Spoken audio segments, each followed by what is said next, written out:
ছোটু, অমলদা পয়সাটা দিয়ে গিয়েছিল? হ্যাঁ হ্যাঁ দিয়ে গেছিল, আমি খাতায় লিখে দিয়েছি। আচ্ছা ঠিক আছে, ঠিক আছে, মালকুটা গুছো।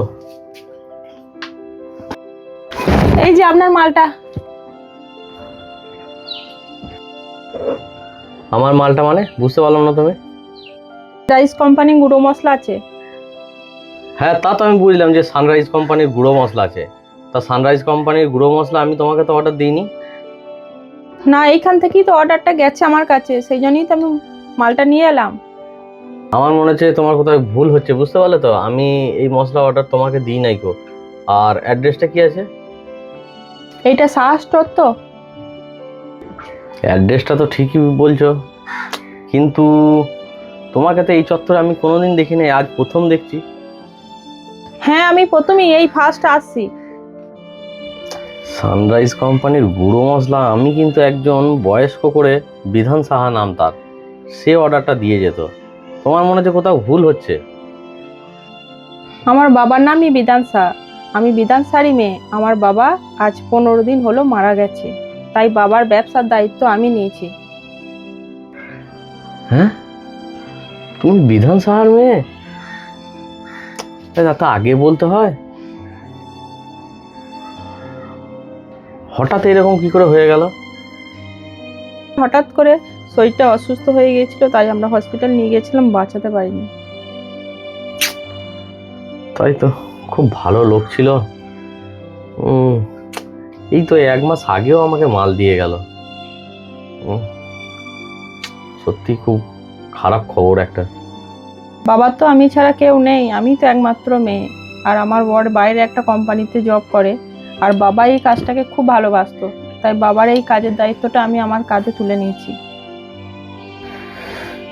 হ্যাঁ, খুব ভালো, খুব ভালো করেছো। ঠিক আছে, তাহলে আপনি মালটা নিয়ে নিন। বেশ, তাহলে আমি অর্ডারটা নিলাম। বাবু, মালটা এদিকে নিয়ে গিয়ে রাখতো। ঠিক আছে, আমি আসছি। আচ্ছা, মালটা আমি তুলে রেখে দিচ্ছি। এই শোনো শোনো শোনো, এদিকে শোনো একটু। হ্যাঁ বলুন, কি বলছেন? এই যে এখানে 20,000 টাকা আছে, এটা রেখে দাও। 20,000 টাকা? কিসের 20,000 টাকা? তোমার বাবা আমার কাছ থেকে 20,000 টাকা পেত, সেই বাকি পয়সাটাই আমি তোমাকে দিয়ে দিচ্ছি। বাবা তো নেই, আর কাকে দেবো? নাও, তুমি এটা নাও। 20,000 টাকা? আমি তো বাবার খাতা সব চেক করে দেখেছি, আপনাদের দোকানে তো কোনো বাকি নেই, তাহলে 20,000 টাকা কিসের? মনে হয় লিখতে ভুলে গেছে, কিন্তু আমার মনে আছে যে তোমার বাবা 20,000 টাকা পাবে আমার কাছ থেকে। হ্যাঁ, উনি বয়স্ক মানুষ তো, ভুলে টুলে গেছেন হয়তো। এই যে 20,000 টাকা ধরো। ও আচ্ছা, ঠিক আছে, আসছি। হ্যাঁ হ্যাঁ, ঠিক আছে। আমি যতদূর জানি ওদের খাতায় তো কোনো বাকি ছিল না, তাহলে তুমি 20,000 টাকা ওদেরকে দিয়ে দিলে, তাহলে তো এইভাবে দোকানে লস হয়ে যাবে।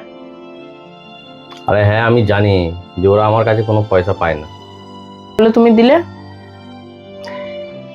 এই দোকানটা হচ্ছে আমার বাবার দোকান। একটা সময় ছিল এই দোকানটা যখন আমার বাবা করে, তখন আমার বাবার হাতে কোনো পয়সা ছিল না।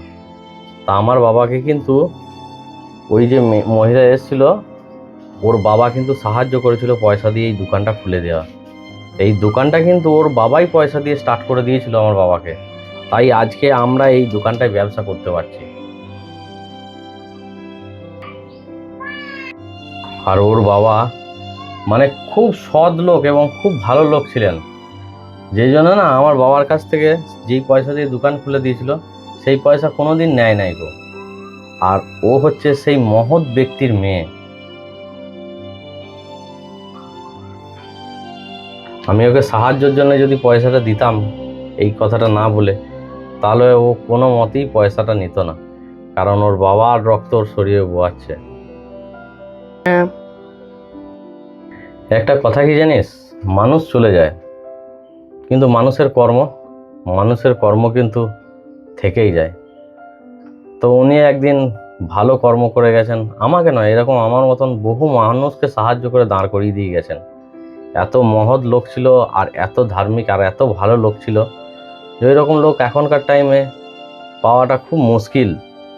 তো ভালো কর্ম করলে তার কর্মটা সবাই মনে রাখে।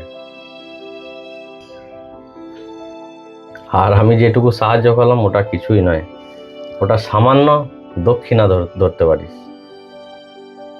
বুঝতে পেরেছি মালিক।